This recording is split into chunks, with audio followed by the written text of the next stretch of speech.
6 மாசம் டைம் எடுத்துட்டு வந்து சட்டம் ஒழுங்கை நிலைநாட்டுற வரைக்கும் நாங்க காத்துட்டு இருக்க முடியாது, நாடும் தாங்காது. இந்த ஒரு மாசத்துல நடந்த குற்ற சம்பவங்களை எல்லாம் எடுத்து பார்த்தா பெரும்பாலான குற்றவாளிகள் ஆளுங்கட்சியை சேர்ந்தவங்களாவே இருக்கிறாங்க. சிங்கப்பெண் படை குற்றவாளிகளை சேஸ் பண்ணுவாங்கன்னு பார்த்தா அவங்களும் கூட ரீல்ஸ் போட்டு போஸ்ட் பண்ணிட்டு இருக்காங்க. திராவிட முன்னேற்ற கழகத்துல எத்தனை பேர் 2 வயசு குழந்தைகளை ரேப் பண்ண திராவிட முன்னேற்ற கழகம் ஆதாரம் இல்லாம நீங்களும் ஆதாரம் இல்லாம சொல்லக்கூடாது. ஆதாரம் இருக்கு. இன்னைக்கு தமிழ்நாட்டுடைய சட்டம் ஒழுங்கு எல்லாமே எப்படி இருக்குன்னு செய்திகளை பார்த்தா அவ்வளவு கொடூரமாக இருக்கு. ஒரு மாசத்துல 200க்கும் மேற்பட்ட பாலியல் குற்றங்கள் நடந்திருக்கு. அதுல 100க்கும் அதிகமான குற்றங்கள் சிறுமிகள் மீதான பாலியல் வன்கொடுமைகள்.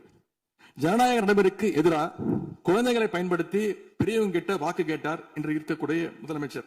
ஆனா அவர் ஆட்சியில குழந்தைகளுக்கும் பாதுகாப்பு இல்ல, பெரியவங்களுக்கும் பாதுகாப்பு இல்லைங்கிற நிலைமை இன்னைக்கு நடந்துட்டு இருக்கு. இந்த புதிய அரசு ஆட்சிக்கு வந்த ஒரு சில நாட்கள்லயே கோயம்புத்தூர்ல 10 வயது பெண் குழந்தைய பாலியல் வன்கொடுமை செஞ்சு கொலை பண்ணிருக்கிறாங்க. முக்கியமா தமிழ்நாட்டையே உலுக்கிய ஒரு கேஸ், கும்மிடிப்பூண்டியில ஒரு 3 வயது குழந்தை பாலியல் வன்கொடுமை செய்யப்பட்டு புதர்ல வீசப்பட்டு அதன் பின்பு அந்த குழந்தை இறந்தும் போயிடுச்சு. இந்த சம்பவத்துக்கு நீதி கேட்டு அங்க இருக்கக்கூடிய மக்கள்லாம் போராட்டத்துல இறங்கிட்டாங்க. கோயம்புத்தூர்லயும் சரி, கும்மிடிப்பூண்டியிலும் சரி, 2 சம்பவத்திலுமே மரணமடைஞ்ச குழந்தைகளுடைய உடலை பெற்றோர்கிட்ட முறையா கொடுக்காம வேற இடத்துல காவல்துறை மூலமாகவே அடக்கம் பண்ணிருக்கிறாங்க. இதையெல்லாம் பாக்குறப்போ நாம இன்னைக்கு தமிழ்நாட்டில் தான் இருக்கிறோமா, இல்ல உத்தரப்பிரதேசம், மத்திய பிரதேசம் மாதிரி வடநாட்டில் இருக்குமான்னு எங்களுக்கு சந்தேகம் வருது. சிங்கப்பெண் படைன்னு ஒரு திட்டத்தை முதலமைச்சர் அவர்கள் தொடங்கினார். அந்த திட்டம் வந்த அடுத்த நாளே காவல்துறை சேர்ந்த ஒரு பொண்ணுக்கு 3 பேர் பாலியல் தொல்லை கொடுத்திருக்கிறாங்க. சென்னை மற்றும் சுற்றுப்புறங்கள்ல மட்டும் கடந்த ஜூன் 12ஆம் தேதி 24 மணி நேரத்துல 12 பாலியல் வன்கொடுமை கேசஸ் ரிப்போர்ட் ஆயிருக்கு. சிங்கப்பெண் படை குற்றவாளிகளை சேஸ் பண்ணுவாங்கன்னு பார்த்தா அவங்களும் கூட ரீல்ஸ் போட்டு போஸ்ட் பண்ணிட்டு இருக்காங்க. மன்னன் எவ்வழி மக்கள் அவ்வழின்னு சொல்லுவாங்க. அதை சிங்கப்பெண் படை ஃபாலோ பண்ணதோன்னு மக்களுக்கு சந்தேகம் வந்துருச்சு. இந்த ஒரு மாசத்துல நடந்த குற்ற சம்பவங்களை எல்லாம் எடுத்து பார்த்தா பெரும்பாலான குற்றவாளிகள் ஆளுங்கட்சியை சேர்ந்தவங்களாவே இருக்கிறாங்க. இவங்க ஆட்சிக்கு வந்து தொகுதியா போய் தொகுதி வாரியா போய் நலத்திட்ட உதவிகள்லாம் செய்வாங்கன்னு பார்த்தா அவங்க கட்சிக்காரங்க தொகுதி வாரியா போய் பாலியல் வன்கொடுமையில ஈடுபட்டு இருக்காங்க. ஆளுங்கட்சியுடைய ஆலந்தூர் பகுதி தயவுசெய்து பொதுவா நீங்க பேசுவது நான் ஏற்றுக்கொள்ள முடியாது.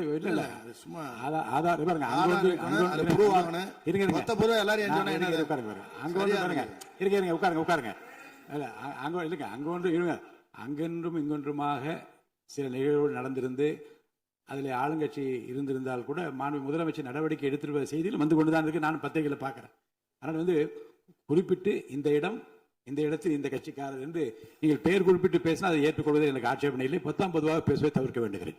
ஆளுங்கட்சியுடைய ஆலந்தூர் பகுதி செயலாளர் பெயர் குறிப்பிட்டு சொல்றேன்.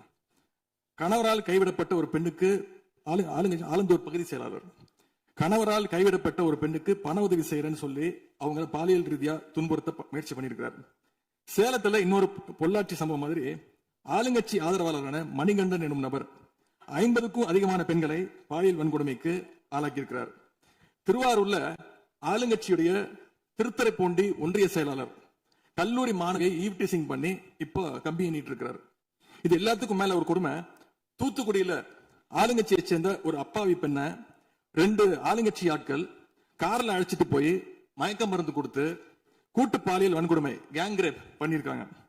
இந்த சம்பவத்தை பத்தி பேசின பாதிக்கப்பட்ட பெண் திருவைகுண்டம் சட்டமன்ற உறுப்பினர் திரு சரவணன் சொல்லிதான் அழைத்து செல்லப்பட்டதாக டிவியில பேட்டி கொடுத்திருக்கிறாங்க. எல்லா மேலிடத்துக்கு தெரியும் அப்படின்னு பாதிக்கப்பட்ட பெண் பேட்டி கொடுத்திருக்கிறாங்க. யார் அந்த மேலிடம் அப்படின்னு இன்னைக்கு மக்கள் கேட்க ஆரம்பிச்சிருக்காங்க.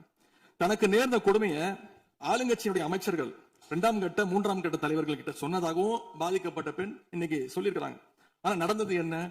யார் தப்பு பண்ணாலும் நடவடிக்கை எடுக்க தயங்க மாட்டேன்னு சொன்னார் நம்முடைய முதலமைச்சர். ஆனா இந்த சம்பவத்துல குற்றம் சாட்டப்பட்டுள்ள சட்டமன்ற உறுப்பினர் மேல என்ன நடவடிக்கை எடுத்தாங்கன்னு தெரியல. அதுக்கு மாறா பாதிக்கப்பட்ட பெண்ணை கட்சியிலிருந்து நீக்கி இருக்கீங்க. இதுக்கு பேர் தான் மாற்றமா?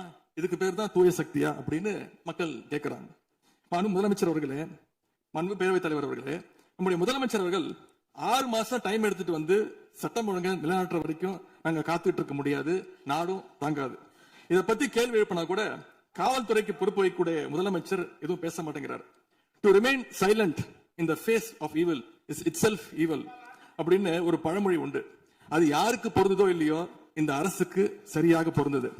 ஆகவே முதல் வேலையா சட்டம் ஒழுங்கை காப்பாற்றுறதுக்கு முக்கியத்துவம் கொடுத்து இந்த அரசு நடவடிக்கை எடுக்கணும்னு கேட்டுக்கொள்கிறேன். ஏன்னா போன ஆட்சியில துணை முதலமைச்சரா எதிர்க்கட்சி தலைவர் இருந்தாரு. அவருக்கு ஒரு பதிவு பண்றேன். வேணாலும் இதை இந்த அவை முடிந்த பிறகு அவரே ஆராய்ந்து சொல்லட்டும். அன்றைக்கு திராவிட முன்னேற்ற கழகத்துடைய முதலமைச்சராக இருந்த திரு மு.க. ஸ்டாலின் அவர்களுடைய ஆட்சியில், நீங்கள் டெப்டி சிஎம்மாக இருந்த ஆட்சியில் 2023 இருந்து 2024க்குள் ஒரு வருடத்தில் 40% போஸ்கோ ஆக்ட், அதாவது குழந்தைகளுக்கு பாதிப்பு ஏற்பட்டது. யாரோட அறிக்கைன்னா NCRP. இதற்கு முக்கிய காரணம் ட்ரக்ஸ். 6 வருடங்களுக்கு முன்பு ட்ரக்ஸ் தமிழ்நாட்டில் கிடையாது, இது எல்லோருக்கும் தெரியும். ஆனால் இந்த 5 வருடத்தில் ட்ரக்ஸுக்கான பிரச்சனைகளை எத்தனை முறை ரிவ்யூ மீட்டிங் போட்டு சரி செய்யப்பட்டது. அன்று டெப்டி சிஎம் இருந்தவர் இந்த 40% கிட்டத்தட்ட 6,968 இருந்து 10,046 காசா இன்க்ரீஸ் ஆயிருக்கு. உங்களுடைய ஆட்சியில எந்த நேரத்தில் டெப்டி சிஎம் இருந்து இந்த போஸ்கோ வழக்குகளை நீங்கள் ரிவ்யூ மீட்டிங் பண்ணி குறைச்சீர்கள்? நாங்கள் இந்த 40 நாள்ல கடுமையாக ரிஃபார்ம்ஸ் பண்ணிட்டு இருக்காரு எங்களுடைய முதலமைச்சர். ஒட்டுமொத்த காவல்துறை ரிஃபார்ம்ஸ் ஒர்க் நடந்துட்டு இருக்கு. அதுல சிங்கப்படைன்னு ஒரு கேலி கிண்டல் பேசுற மாதிரி பேசிட்டு இருக்கீங்க. அதுக்கான ரிஃபார்ம்ஸ் பண்றதுக்கு என்ன டைமோ அந்த டைம் எடுத்துட்டு ஒர்க் பண்ணிட்டு இருக்கோம். காவல்துறையுடைய ஒட்டுமொத்த ட்ரக்ஸ் இஷ்யூ கடந்த 5 வருடங்களாக நீங்க சரி செய்யல. அந்த ட்ரக்ஸை எதிர்கொள்றவங்க தான் ரேப் பண்ணப்படுறாங்க. நீங்க சொல்றீங்க தமிழக வெற்றி கழகத்தோட ஆளுங்கட்சின்னு. திராவிட முன்னேற்ற கழகத்துல எத்தனை பேர் 2 வயசு குழந்தைகளை ரேப் பண்ண திராவிட முன்னேற்ற கழகம் ஆதாரம் இல்லாம நீங்களும் ஆதாரம் இல்லாம சொல்லக்கூடாது. ஆதாரம் இருக்கு.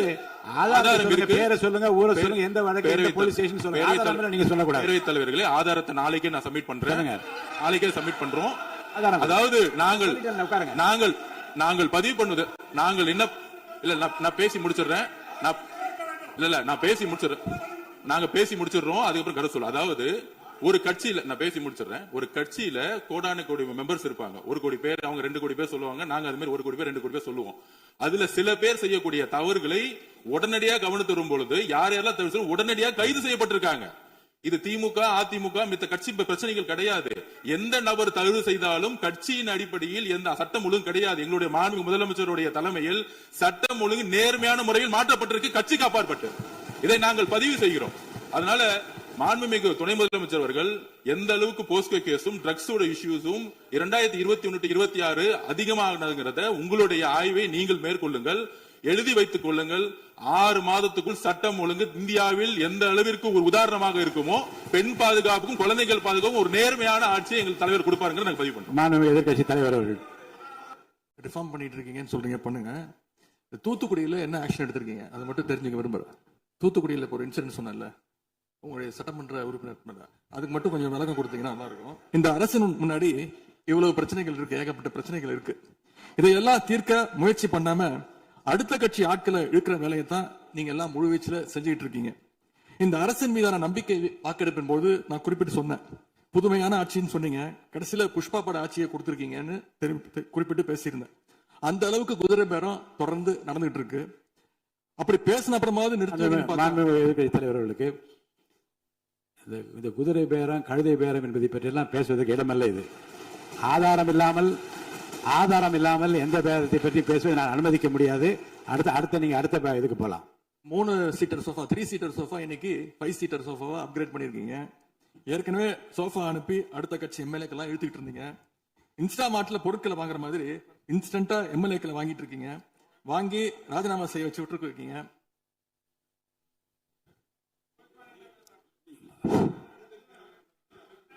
இல்ல நான் என்ன சொல்றேன், எந்த பேரத்தையும் பற்றி இங்க பேச அனுமதி கிடையாதுன்னு தான் நான் சொல்றேன். நீங்க உதாரணம் சொல்லுங்க, திடீர்னு எடுத்தோடனே குதிரை பேரன்னு சொல்லுவது, அப்புறம் இன்னொரு பேரம் என்று சொல்லி மாண்புமிகு உறுப்பினர் சோஃபான்னு சொல்றாரு. நான் என்ன சொல்றேன்னா, எதையும் சொல்லுவதற்கு இந்த அவைக்கு உரிமை உண்டு. ஆனால் சொல்லுவதிலே உண்மை இருக்க வேண்டும். உண்மைக்கு மாறான தகவல்களுக்கு இங்க இடமில்லை. ஏன்னா அர்த்தம் இருக்குல்ல. இப்ப நீங்க ஏதோ ஒரு அர்த்தம் உள்நோக்கத்தோடு சொல்லப்படுற நீங்க சோஃபா என்று சொல்வதற்கு நீங்க ஒரு உள்ளர்த்தத்தோடு ஒரு வார்த்தையை சொல்லுகிறீர்கள், நகைத்தும் கொள்ளுகிறீர்கள். அப்ப மக்கள் அதை பற்றி என்ன நினைப்பார்கள்? சற்று விளக்கமாக ஆதாரம் இல்லாமல் சொல்லப்படுகிற எந்த வார்த்தைக்கும் எந்த குறிப்புக்கும் இங்க இடமில்லை. மாண்புமிகு எதிர்க்கட்சி தலைவர், நீங்க தொடர்ந்து பேசலாம். ஊழல் சக்தின்னு சொல்லிட்டு அதே எம்எல்ஏக்களுக்கு இன்னைக்கு ஒரு மச்சத்தை மட்டும் வச்சுட்டு இன்னைக்கு தூய சக்தியா நீங்க மாத்திட்டீங்க. அதனால எங்களுடைய தலைவர் சமீபத்துல சொன்னாரு, தீர்ந்து போன சக்திகள்கிட்ட திருடுற அளவுக்கு காஞ்சி போன சக்தியா இன்னைக்கு இந்த ஆட்சியாளர்கள் இருக்கிறாங்க. ஆகவே இந்த குற்றச்சாட்டுகளுக்கு முதலமைச்சர் அவர்கள் தன்னுடைய பதில் உரையில அவர் விளக்கம் அளிப்பார்னு நாங்க நம்புறோம்.